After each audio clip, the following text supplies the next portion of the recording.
Hallo und herzlich willkommen zurück zu einer weiteren Folge Chaos at Noir. Ja, wir sind ja gerade dabei, eigentlich Ayas im Krankenhaus zu besuchen. Taku ist dabei nur irgendwann, ich nenne es mal falsch, abgebogen und von der schwarzen Wand gelandet, die ihn psychisch sehr fertig gemacht hat. Und jetzt befindet er sich quasi auf dem Rückweg zu Ayasis Krankenzimmer. I should just go home, before either Shun or you appeared. They always appeared whenever I least expected it. I bet they would pin down. I bet they would pin down where I was with ease. No matter where I was, I needed to be prepared. Tracing the wall with my hand, I staggered my way to Aya's hospital room. Had Mr. Mikun gotten back yet? Hoping he had found Remy, I dragged my legs forward. またアミーちゃんっていう名前を呼んでたんですよ。 I heard the voice of a nurse coming from ahead. Looking up, I saw that the two of them were walking in my direction. One was young and the other was a well-built middle-aged 一体 lady. 誰のことを探してるのか。それこの病院に伝わる階段よ。誰も知らない幻の病室があって、そこにアミーちゃんが入院してるらしいわ。もう何年も前からある噂。 I looked back down and waited for the two to pass by. I had my breath to hide my wrecked breathing. I could easily tell they were giving me suspicious looks, but they still ignored me all the same. After the two nurses passed me, I continued my endeavor and arrived at the nurses' station. I must have missed Ayas's room, as it should have been a bit before. Taking my tongue, I wiped the sweat off my forehead. It still felt like I was being watched. The depths of my chest throbbed with pain. My ears were ringing too. I felt absolutely terrible. My body was a total wreck. I hadn't felt anything like this at all when I first got here. What the had happened to me and my body? With the pain overwhelming me and becoming too much to bear, I went to ask for help from the nurses at the nurses' station. But there was only one nurse there. Hallo, die kennen wir doch. She didn't seem to have noticed me. Her back was turned to me, and she was mumbling something while deeply absorbed in whatever she was working on. In her hand was a clipboard. She was writing something on the form stuck to it. 信仰の救いあれ、信仰の救いあれ、信仰の救いあれ、信仰の救いあれ、信仰の救いあれ、信仰の救いあれ、信仰の救いあれ、信仰の救いあれ、信仰の救いあれ、信仰の救いあれ、信仰の救いあれ。 Yay, die Nurse hat eine Klatsche. Schön, da freut man sich doch, wenn man so eine hat. Oh, I had seen this person many times before. She was the one nurse, Hazuki-san. Oh, this was the A.H. Tokyo General Hospital psychiatric ward. Of course she would be here. She had already attended to me twice in the past month alone. Oh man, this was perfect. If I called out to her, she would surely help me with whatever I... An urgent-sounding ringing noise suddenly rang throughout the room. Hazuki-san put down her clipboard in surprise and operated a switch with her hand. The ringtone sound was cut off. She had probably been paid to do some nursing things, as she rushed out in the nurse station in a flurry. Why hadn't she noticed me, even though I was suffering from so much pain right behind her? I could barely stay standing. The vertigo was awful. With no other choice, I decided to go in the nurse's station to wait. Du gehst da rein to wait for someone to get back. I found a stool around where Hazuki had been standing, then sat down. My head ached. It felt like it had back. It felt like it had back when the earthquake hit a week ago. But this pain had a different nature to it, or so it felt anyway. I needed something to drink. Just trying to breathe hurt my throat, likely because of all the gasping and wheezing I'd been doing. I casually looked around the area. My eyes then landed upon the clipboard Hazuki-san had been holding. At the very next moment, what was scrawled on it entered my field of vision.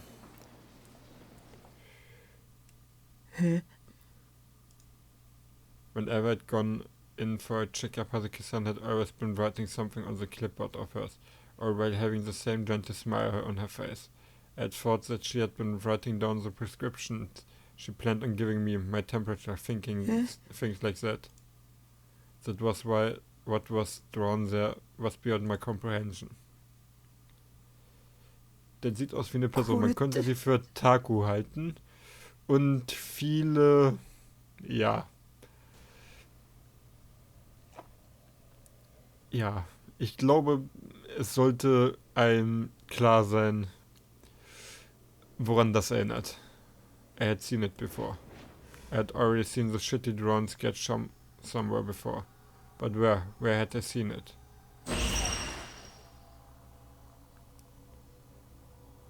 My head edged, a stabbing pain pierced through it. The hairs on the nape of my neck stood on end.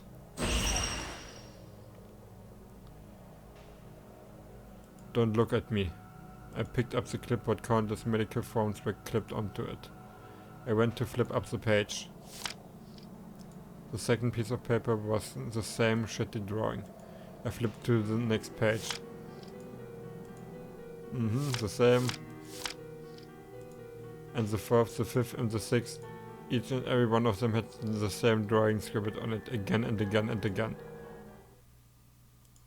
This drawing.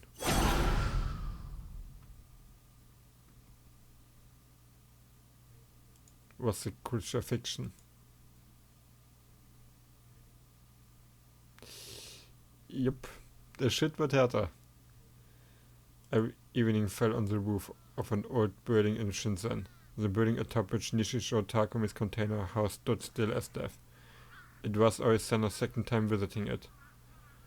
Oh, ich wusste gar nicht. Ich hatte nicht im Kopf, dass Aoi da schon mal vorher war. The first time had been a few days prior, following her encounter with Kozue and Takumi and Sandagai. She had gone on to tell the boy in secret. Through this, the location was set in stone in her mind. Oh.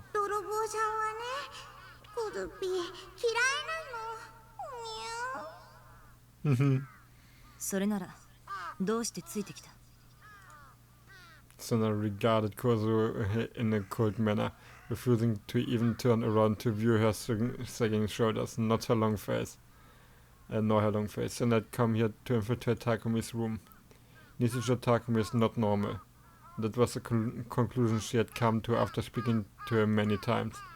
There was no doubt in her mind that he was distinctly different to normal gigalomaniacs like Kozu and herself. Did he possess delusional abilities so abnormal it proved terrifying, or could he perhaps be receiving some form of artificial support? Regardless of which it might be, the uncertain nature of Takumi greatly bothered Sena. As of the current moment, she was searching for a man known as Hatano. There was a very real possibility that Nishijo Takumi had some kind of connection to him. She had no conclusive evidence of this. But through investigation, even the most lightly suspicious things with her own eyes, the possibilities would be torn down one by one. And with such methodology, she would find her target with absolute certainty. That was Sena's creed. The door had padlock attached to it. With a slight screw, she swung her D-sword down. She swung down her D-sword that she had preemptively rebooted. The padlock was effortlessly smashed to pieces.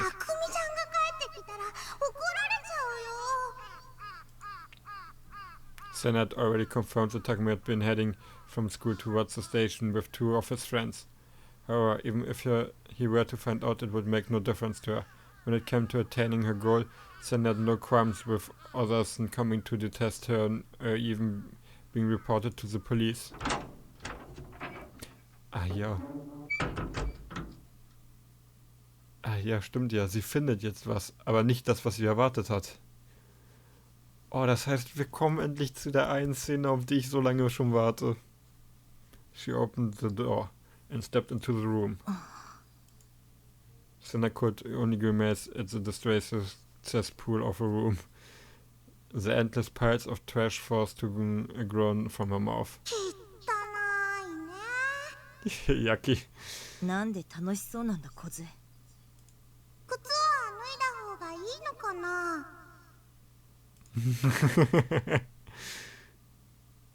With a sigh, then I ventured deeper into the room, shoes still adorning her feet. お人形さんいっぱいなのら。う Oh たく man. みちゃんって変態さんだったんだ。すごいな。 What the heck? Paying no heed to Kose, who seemed oddly impressed, Senas stood before the PC. She turned the power on without hesitation and skirted the desk with her eyes as she waited. Throwing her brows, she picked up a sheet of paper that had been left on the desk, an essay.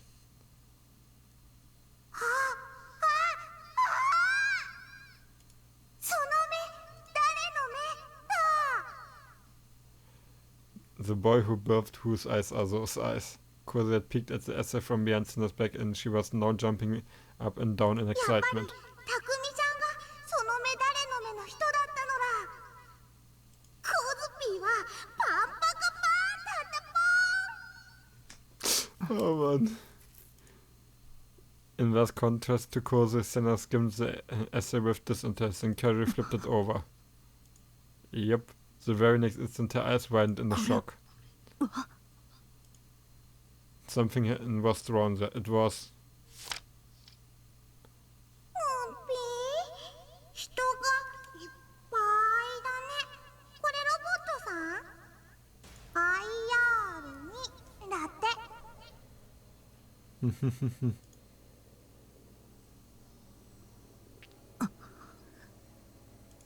セナさん The sound of gritting teeth escaped from Senna's lips. Her expression was far more grim than usual, and the hand holding the essay trembled with anger. そうか。西条。IR2 を生み出した張本人か。 Her voice forcefully stifled. She crushed the sheet of paper in her fist.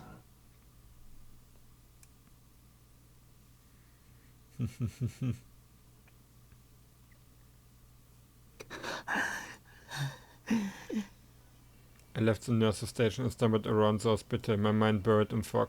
I was doing everything in my power to avoid thinking about what I had just seen. Before I knew it, I found myself standing at the landing of the staircase with Misumi-kun gazing outside by the window. どうしたタク？汗びっしょりじゃねえか。顔色も悪いし。あ、顔色悪いのはいつもか。もしかして走って探してたのか？そりゃバテもするぜ。無茶するね、お前って。I wiped my sweat away and tried desperately to feign composure. リミと岸本、見つけたぜ。 Despite what he had said, I couldn't see either of them. Then for some odd reason he pointed outside the window. Once I caught my breath, I approached the window. I could see the outpatient ward from it. The outpatient and hospital wards were separated buildings, accessible through a corridor connecting them. They weren't all that far apart though. The hospital ward had many floors, and the landing I was on looked slightly down on the roof of the outpatient ward. On that roof, strawberry sporting red flowers formed a makeshift garden, and it seemed to be a place where patients went to relax. In the center of the garden I could see Rimi and Ayase. Ayase was wearing pajamas, and she was discussing something with Rimi. Those two shouldn't know each other, right? なんか妙にシリアスに見えねえか。 It almost looked like they were glaring at each other. Suddenly Ayase closed in on Rimi and slapped her right across the cheek. Even from where I was standing, I could tell that she hadn't held back one bit. Ayase then walked away from Rimi. She was heading in the direction of the passageway. Sure, she was probably going back to her hospital room. 今ビンタした。 Oh, ey Junge! I nodded. Even after being left behind, Rimi didn't move an inch. She simply stood there. あの二人ってトラブル抱えてんのか？ Ja, beide Takun. Haha. As there was, I knew nothing about it. I readily went along with Misumi-kun's proposal to pretend like we had never seen what we had seen. When we then decided to leave Rimi to her own device and return to Ayase's room. The state of my body had mostly recovered by now, and God's gaze had vanished. it was to the point where it felt like that horrible sickness I had been feeling had never even been there in the first place. Misumi-kun let out the sound from in front of me. I looked up in response only to see Ayase walking over to us. Her head hung slightly limp and her gaze pointed downward. Her steps were slow and lacked any energy. Her face was very pale and her expression was, to no surprise, intensely somber. We had somehow managed to bump into Ayase right in front of her hospital room. Misumi-kun gave the most eloquent greeting impossible for him, to which Ayase raised her head in surprise. She looked at me, and then, despite seeming like she was on the brink of tears, she smiled at me. Why had she done that?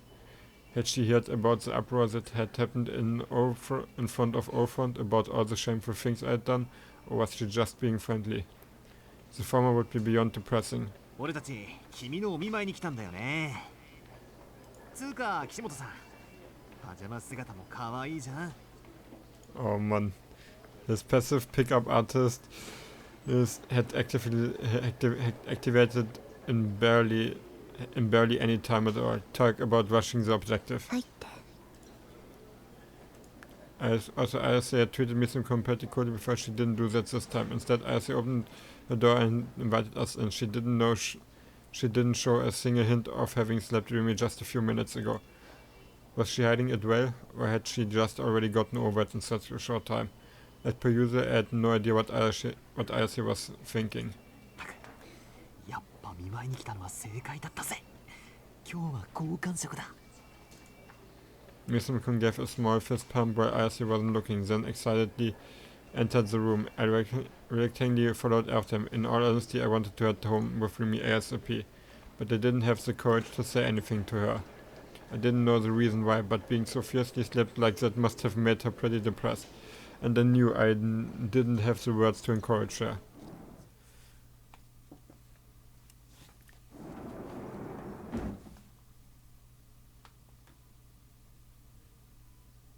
Ayase sat down on the bed, and Misumi-kun very casually sat beside her. Talk about daring. I couldn't help but be taken aback by Misumi-kun's mode of attack. Ayase gave Misumi-kun a single glance before fixing a gaze upon me. Being stared at so blatantly put me at the loss for how exactly I was supposed to respond. I didn't know what kind of expression to make, so I just ended up looking down at the floor. もうだいぶ良くなってるみたいだけど、なんか必要なものあるなら遠慮なく言ってよ。俺がすぐ買ってきてやるぜ。Wow. He focused intently on Ayase's hand. If I had to guess, he was scheming on how best to grab it, that refined slender hand. Should I just go? あ、小説とか読む？俺さ、グラジオオルキ目視録詩編とか好きなんだけど。岸本さん、知ってる？匠。 Leaving Misumi-kun's question unanswered, Ayase called my name. グラジオールの7騎士の一人よ。あOh, wie geil. What? Right into the Shizo shit, huh? Even the mayhem surrounding her attempted suicide hadn't been enough to change her at her core. 導きだったんだわ。君と私が出会ったのは。Quietly, dispassionately, Ayase narrated about what I could only call a total Chuny storyline. 君の邪神はとても強大。だからこそ言うことなしなのよ。黒騎士としての素質は。君が今経験している苦しみはすべて神罰。大いなる意志による試練なの。それを乗り越えた時に理想度は召喚されるわ。君の手に必ず。そして現れるのよ。It shall appear. 邪神の口説き大者。あらゆる崩壊を飲み込み、邪神王の身を砕くことのできる。同質にして異質なるものが。現実なの。グラジオール、理想度も。カマイたちがその証よ。実在しない現象は後世に言葉として残ることはないわ。知っている？語源をかまえたち。 The bearing of a そ sword. れは理想度を意味しているの。信じて、匠。グラジオールを倒すのよ。一緒に。 Komm, die nächste Illusion. Nächste Mikro wird sich freuen. Gladiol, I remembered that name. I had seen that term back when I had first been researching these swords. It had seemed that D-sword was a term used in literature and pseudepigrapha relating to the legend of Gladiol, or more specifically a sword in it. I wasn't really sure though. As I continued to think, Miss McQueen quietly got upward and started to walk toward me.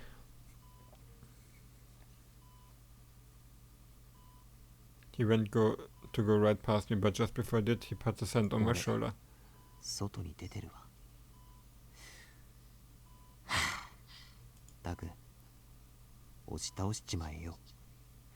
俺の読みじゃ、岸本はお前に脈ありだぜ。Oh Mann. Der Typ ist echt flashing me a mischievous smile. He left the room, and of course that meant that the only ones left in the room were me and Ayase. Oh, jetzt kickt die Delusion erst. Okay, es ist so eine Art von Delusion. Silence. Despite having been going on and on about all that Shizu shit mere seconds ago, Ayase now hung her head in complete silence. Her hands gripped the hem of her shirt as she rolled it up toward her, then straightened it back out again, then toward her, then back again. I guess I had to say something, but I had literally no idea what in the hell she had been talking about. Oh, here's an idea. Since I'd come here to visit her in the hospital, I could give her a few words of sympathy about her condition and call it good. But considering she had been put in the psych ward, I couldn't exactly just ask about her condition. Of what I was supposed to do. If I knew it was gonna be like this, I would have just left with Misumi-kun. Hearing my name made me jump. Ayase raised her head, then held out both hands to me.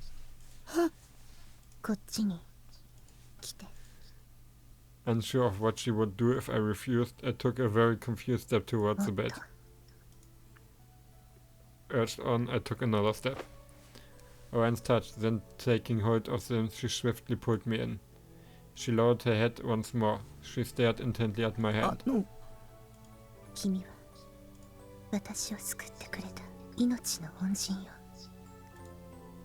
That wasn't true at all. I had just saved her by chance, nothing more. Not to mention, I didn't even know whether I had actually created that flower bed in the first place. Ayase's voice was shaky. Was she crying? I felt a warm sensation on my fingertip, and when I looked down to see what it was, yeah. For some reason I couldn't comprehend my index finger was inside Ayase's mouth.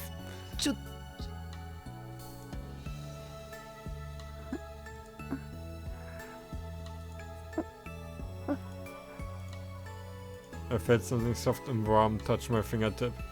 It wiggled and coiled around my finger, then slipped in one of the gaps between nail and flesh. How exactly had we gotten to this point? I was more confused than ever, but I didn't have it in me to resist. It just felt way too good. I was now entirely at her mercy. All she was doing was licking my finger, so why was it so...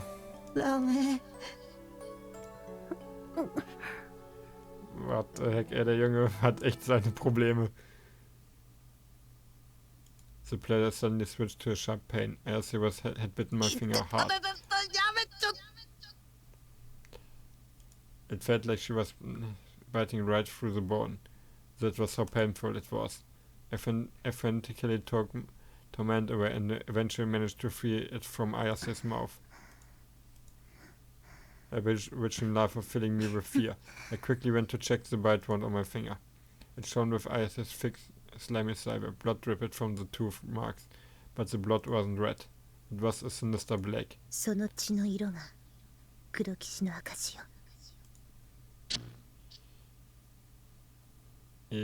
Okay, delusion durch.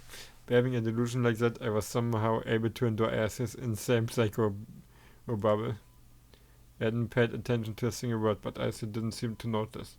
She simply continued to talk about how Gladiol did this and Wicked Hearts did that, all while having a very serious expression glued to her face. すべてはお告げよ。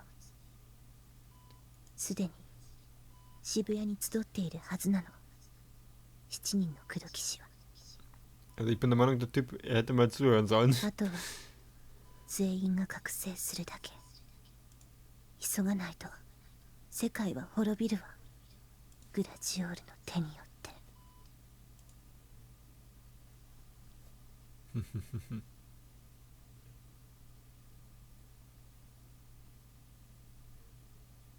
With both our shoulders dropping towards the ground, Miss Mikun and I descended to the first floor of the hospital ward. 俺、もう岸本のことはどうでもよくなった。Alter, これまでの俺のポリシーはな、タク。可愛ければ何でも許してやるだった。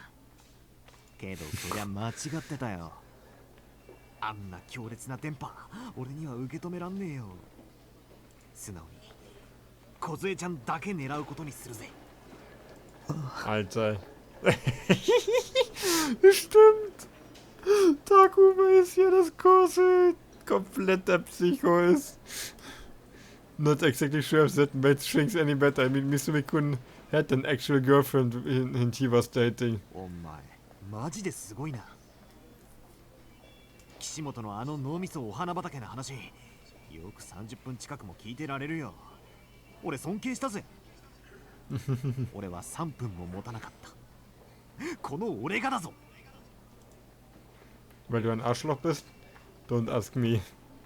Barely listening to Misumi-kun, I focused on my surroundings as I walked. And then I found a dazed girl standing in front of the outpatient lobby, Rimi. From a side view, I couldn't see even a trace of her usual energy. She seemed deep in thought as she gazed up at the lingering sunset, her hair fluttering in the chilly breeze. おーい、リミー。Rimi quickly turned after Misumi-kun spoke, her face brimming with surprise, then gave us a big wave. やっと見つかった。 Man muss sagen, sie kann das gut spielen. The sight of her smile filled me with relief. I instinctively ran up to her. Of course, I couldn't exactly bring myself to hug her or anything like that, so that was as far as I went. タク、感動の再会だね。会えて嬉しい。どこほっつき歩いてたんだ？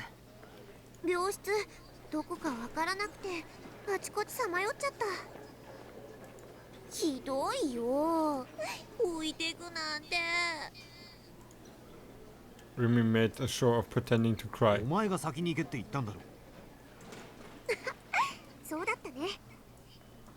で、岸本さんには会えた？ As I nodded, I noticed Misumi-kun was grinning very obviously beside her. 岸本にビンタされてただろ。さて、何のことでしょう？ Rimi must have wanted to hide the fact that Ayase had slapped her. That was why I had been avoiding the topic and leaving it at that.